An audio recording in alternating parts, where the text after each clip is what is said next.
번째 박경희 씨.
16과 UTF-8인데요.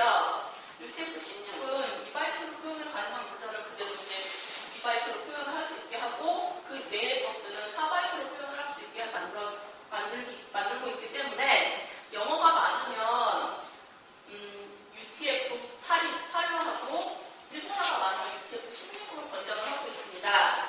그래서 이제 아마 이 방식을 해가지고 데이터 양을 이제 좀 더 줄여보자라고 해가지고 두 개 다 겸용으로 쓰게 만드는 것 같고요. 다음에는 이제 각 공문서관마다 기록을 취급하는 기록에 사양이 있지만 대체적으로 일본 공문서관들은 공문서 취급이 많기 때문에 특수문자를 많이 취급하는 경우가 되게 굉장히 많기 때문에 UCS4로 대응하지 않는 문자를 특수하게 처리하는 방식을 여기서 제안을 하고 있는데요. 이러한 기록들을 사실 데이터베이스로 파악할 때는 문자코드 대응이 되게 불가능한 문자들, 특히 일본 같은 경우에는 고한자체라고 해서 지금 사용하지 않은 옛날 한자코드들이 많기 때문에 그러한 것을 어떻게 처리할 것인가에 대한 구체적인 지침도 이렇게 나와 있긴 하지만 첫 번째로 이제 국제 표준 시스템을 참고로 해가지고 이쪽 기관에서 문자 도형이라는 것을 만들어가지고 거기에 대응시킬 수 있도록 하고 거기에서 대응이 되지 않으면 그림으로 처리해가지고 집어넣게 되어 있습니다. 근데 이제 만약에 그런 경우에는 일본 같은 경우에는 전문 검색을 기본으로 하고 있는데 사실 그런 경우에는 전문 검색을 할 때 검색 키워드에 그 단어가 잡히지 않는다는 문제점이 있기 때문에 이걸 어떻게 처리할 것인가에 대해서는 아직은 나오진 않겠지만 앞으로 좀 계속 연구를 하려고 있는 것 같고요. 그 다음에 이거를 또 XML에서 어떻게 처리를 할지가 되게 고민이 많기 때문에 이런 XML 그런 연구가 이루어지고 있는데요. 현재 이제 XML에서 그런 문자들을 어떻게 처리할까에 관해서는, 그러니까 거기에 관해서는 EGIS 방식을 공부를 하고 있습니다. 지금 이게 EGIS 방식인데요. 실제 이제 샘플이 이렇게 올라와 있길래 제가 이렇게 실제 이해를 돕기 위해서 이렇게 해가지고 현재 이제 한자체를 처리를 하고 있는 것 같아요.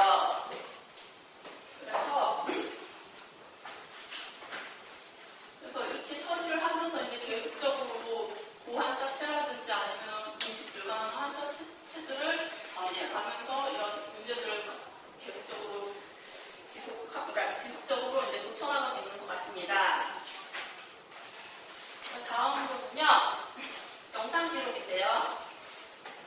영상 기록은 사실 화살표로 했는데 사실 화살표도 되게 애매한 게 뭐냐면은 사실 보존용으로는 TIFF를 공부를 하고 있고 공개용으로는 JPG나 TDF를 사용할 공부를 하고 있는데요. 사실 보존용으로는 ITFF가 적절을 하긴 한데 이것을 이제 일반 사용자들한테 배포하기에는 사실 부적절한 거기 때문에 거기 이제 이 두 개를 한꺼번에 잡을 수 있는 JPEG 2000을 사실 추천을 하고 있는데 이 JP 2000은 사실 화질도 좋고 압축률도 되게 좋고 그 다음에 분실률도 되게 적어서 추천을 하고 있는데 사실 가격도 비싸고 플러그인이랑 다른 프로그램이 사실 필요하기 때문에 이거를 사실 사용하는 경우에는 되게 중요한 자료들이나 그런 거 할 때는 이 공개 보존용으로 이제 두 개 다 사용하거나 아니면 되게 중요한 자료일 경우에는 이 2000 JPG-를 2000을 사용을 하고 있습니다. 다음 이제 영상 기록의 등록에 관한 건데요. 우리나라도 비슷하게 이루어지고 있다고 생각하는데 이제 한번 소개용으로 올려봤는데 입수 영상 데이터를 관련 클라이언트 PC에서 처리를 하고 이때 이제 영상 데이터를 등록을 단위별로 조회할 수 있도록 하고 영상 데이터를 확인하고 영상 링크 정보 데이터를 서버에 저장을 합니다. 이때 이제 승인 정보나 링크 정보, 등록 완료 정보나 롤tek시 등을 함께 이제 데이터베이스 서버에 저장을 하는데요.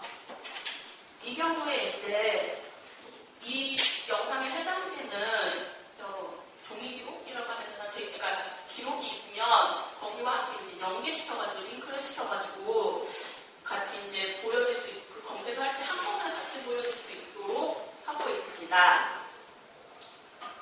이거는 이제 영상 기록 계층이라고 써여 있는데요. 보면서 어떻게 이루어지는지는 아마 비슷하게 이루어지고 있다고 생각하는데 이제 폴더식으로 이렇게 하위 폴더 구조를 해가지고 이 각각 데이터를 집어넣고 있는 이런 식으로 이루어지고 있고요.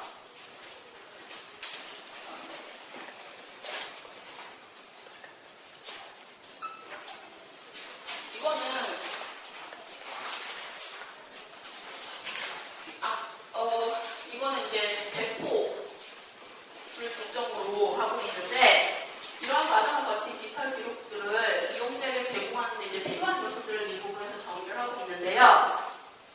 메타데이터는 이제 더블링 코어 요소를 그러니까 지금 국제적인 더블링 코어가 15개 정도 되는데 거기 중에서 최소한으로 필요하다고 생각하는 5가지 요소를 정해가지고 그 데이터는 아이디라든지 연도라든지 자료명, 작성자, 또 기고 5항목을 선정을 해가지고 들어갈 수 있도록 검색할 때 들어갈 수 있도록 하고요.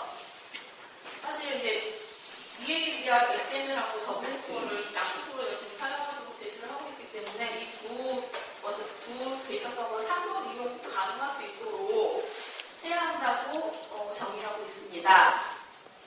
사실 근데 여기서 아이디라고 하는 거는 관리자 번호인데요. 사실 각 공문서 여기는 독자적으로 이제 구축하는 시스템이 그러니까 독자적으로 항목을 설정을 하고 구축하는 시스템들이 있기 때문에 사실 각 공문서가 포장하고 있는 자료들 넘버링을 하는 것들이 다 틀리기 때문에 사실 이거는 참고용으로만 하고 검색 시에는 이용을 하지 않도록 하고 있습니다. 이제 검색 같은 경우에는 이제 내부가 아니라 이제 기관을 교차 검색을 할 때는 국제 표준인 J39.50을 사용하고 있는데요. 사실 여기 혹은 SRU, SRW라고 하는데 이건 4세대 검색 프로토콜로 지금 현재 일본에서도 점차 보급이 되고 있기 때문에 사실 두 가지를 다 사용할 수 있도록 권고를 하고 있습니다. 근데 이제 차세대 이 SRU하고 SR9의 그러니까 차세대 검색 프로토콜로 선택된 이유는요. 검색 엔진 간의 요청과 결과를 표준적인 프로토콜로 통일을 할 수 있고 분산된 시스템 간의 검색 요청과 결과를 표준적인 형태로 통일이 가능하기 때문에 점점 이제 이쪽으로 옮겨가는 추세인 것 같습니다. 그리고 이용자의 요구에 따라서 메타데이터 자체를 제공한 경우가 있는데요. 이런 메타데이터 교환을 위한 국제 프로토콜로서 OAR이 PM 베리치를 추천을 하고 있는데요. 이후에 공문서 간의 다른 기관과 연계를 생각을 한다면 이 OAR이 PMH에 대한 정보 대응을 염두에 두는 것이 유익하다고 판단을 하고 있기 때문에 이 보고서에서는 권고를 하고 있습니다. 다음 이제 하드웨어라고 써 있는데요. 사실 여기 구체적으로 시장 조사를 해서 금액이 나와 있길래 참조할 수 있지 않을까 해서 제가 일단 적어봤고요. 그래서 이제 실제 비용에 관한 자료로 2007년 4월에 AC라고 하는 데서 현지 조사를 통해서 한인 시스템의 연구 결과를 이제 낸 건데요. 지금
되긴 한데 사실 이거에 구체적으로 운영되어 있으면 되게 참고가 많이 되긴 하겠는데 이거를 구체적으로 도입을 하고 있는지에 관해서가 정말 찾기가 되게 힘들더라고요. 그래서 혹시